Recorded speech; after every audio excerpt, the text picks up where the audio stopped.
Helo a croeso i fideo hyfforddiant Cymunedau Digidol Cymru ynglŷn â chefnogi bobl ar sgiliau digidol i gael mynediad at gredyd cynhwysol ar-lein. Yn y fideos hyn, byddwn yn trafod y sgiliau personol sydd eu hangen i gefnogi rhywun i fynd ar-lein, ystyried y sgiliau digidol trosglwyddiadwy sy'n gysylltiedig â chael mynediad at wasanaethau ar-lein fel credyd cynhwysol, ystyried rhwystrau a sut y gallwn gefnogi rhywun i fynd ar-lein, a trosolwg o adnoddau ar gyfer cefnogi bobl a chredyd cynhwysol. Ochr yn ochr ar fideos, bydd gennych fynediad at adnodd ysgrifenedig sy'n cynnwys canllawiau a gwefannau ychwanegol. Croeso i fideo 1. Byddwn yn rhannu cefndir y gwaith hwn a'r gefnogaeth sydd ar gael i sefydliadau a chymunedau yng Nghymru. Trafod y sgiliau personol sydd eu hangen i gefnogi rhywun i fynd ar-lein. Ymwadiad. Nid ydym yn argymell un ap neu wefan dros un arall, a gwerthfawrogwn fod llawer o opsiynau eraill ar gael i ddefnyddwyr ar-lein. Mae eich defnydd o ap neu wefan at eich disgresiwn chi, a ni allwn fod yn gyfrifol am unrhyw faterion a ddaw i'r amlwg yn sgil defnydd cyfranogwr. Mae'r holl wybodaeth a gynhwysir yn y fideos hyn yn gywir ym mis Gorffennaf 2025. Yn ystod y fideos hyn, cyfeiriwn at y sgiliau digidol sydd eu hangen i gael mynediad at wasanaethau credyd cynhwysol. Mae llawer o'r sgiliau digidol hyn yn drosglwyddiadwy i wahanol dasgau digidol, a all helpu i gefnogi hyder unigolyn i fod ar-lein.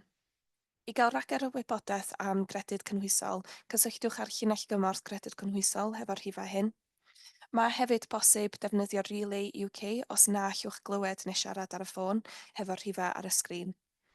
Mae yna hefyd ffyrdd hygyrchol o gael mynediad at gredyd cynhwysol ar gyfer iaith arwyddion y Deyrnas Unedig a Phrydain, a chewch rhagor o wybodaeth am y rheini yn y ddogfen ganllaw.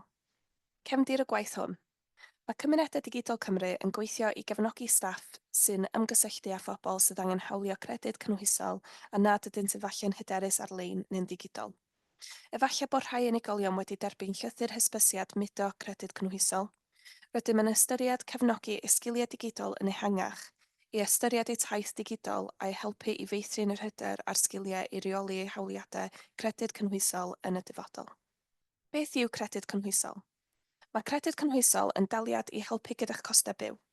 Efallai byddwch yn gallu gael os ydych chi ar incwm isel, allan o waith, neu os na allwch weithio. Mae credyd cynhwysol ar gyfer dinasyddion oedran gweithio.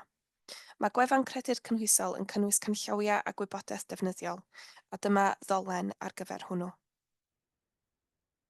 A mae'n edrych ychydig fel hyn, a mae o ar gael yn y Gymraeg, a gallwch chi ddewis y dolenni hyn i ddysgu mwy.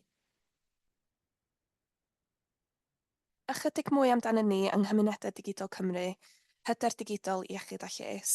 Da ni'n raglen a ariannir gan Lywodraeth Cymru gyda'r nod o gefnogi sefydliadau a chymunedau i wreiddio a phrifrydio cynhwysiant digidol o fewn gwahanol feysydd thematig sy'n annog perchnogaeth o gynhwysiant digidol ledled Cymru.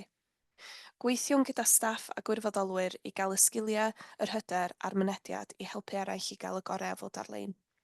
Nid yw 700 o oedolion Cymru ar-lein. Mae hyn tua 220,000 o bobl. Da ni yn gweithio i oresgyn rhwystrau, boed hyn yn fynediad, hyder neu'n sgiliau, a grymuso bobl i elwa o fod ar-lein. Helpu bobl. Mae'n debygol y bydd y cymorth y byddwch yn ei roi i eraill yn amrywio o berson i berson. Mae'n bwysig ystyried pwy rydych chi'n ei gefnogi a beth yw eu hanghenion ar gyfer ymgysylltu'n ystyrlon ac yn dda ar-lein. Mae cael sgyrsiau digidol sy'n canolbwyntio ar brofiadau digidol bobl yn y gorffennol yn le gret i ddechrau. So pwy ydych chi'n ei helpu a beth yw eu hanghenion? Mae siarad am brofiadau bobl, trosglwyddo gwybodaeth sy'n ymwneud â'u hobïau a'i diddordebau yn gwneud y rhyngrwyd yn fwy perthnasol iddyn nhw yn hytrach na dim ond plymio i fewn i dasg, a lle fod yn llawn straen i rywun sydd ddim wedi defnyddio'r rhyngrwyd o blaen. Mae'n rhaid i chi ystyried pwy rydych chi'n ei helpu. Efallai fod anghenion gwahanol ar gyfer gwahanol bobl. Gallai fod gysylltiedig â iechyd, gallai fod yn gysylltiedig ag oedran, a gallai fod yn gymunedau amrywiol. Efallai fod rhwystrau iaith pan fyddwch chi'n cefnogi rhywun neu rhwystrau i ddysgu. Felly mae'r rhain i gyd yn bethau ydych chi angen i'w hystyried pam rydych chi'n helpu eraill. Mae hefyd yn bwysig iawn i ni gael rhinweddau i helpu eraill.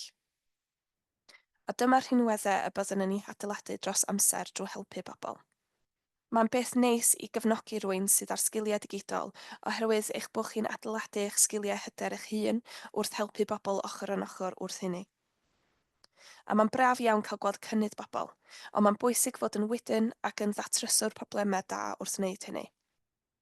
Mae'n bwysig bod yn ddatryswr problemau da, oherwydd weithiau mae gan bobl ddyfeisio allu fod yn achosi problemau, a mae'n ddefnyddiol gallu datrys y problemau hynny ac yn aml yn gyflym iawn hefyd.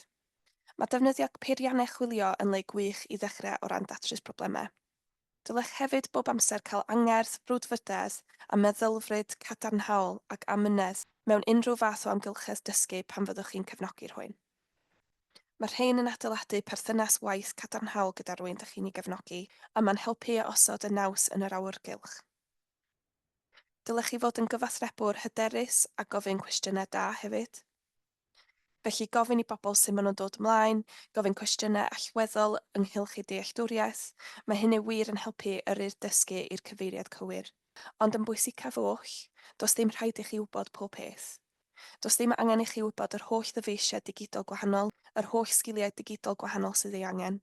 Rydym bob amser yn deud dydyn ni ddim yn arbenigwyr technoleg, oherwydd mewn gwirionedd rydyn ni'n siarad am sgiliau digidol dydd i ddydd.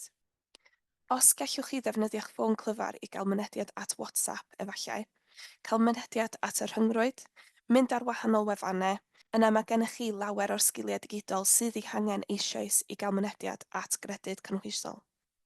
Ond hefyd yn bwysicach fyth, y sgiliau dyddiol sydd eu hangen arnoch ar gyfer defnyddio dyfeisiau i'r hyn sydd ei angen arnom yn aml i'w ddefnyddio ar gyfer defnydd dyddiol. A dyna'r sgiliau rydyn ni angen er mwyn helpu bobl gyda technoleg. Felly mae hynny'n arwain at ddiwedd fideo 1.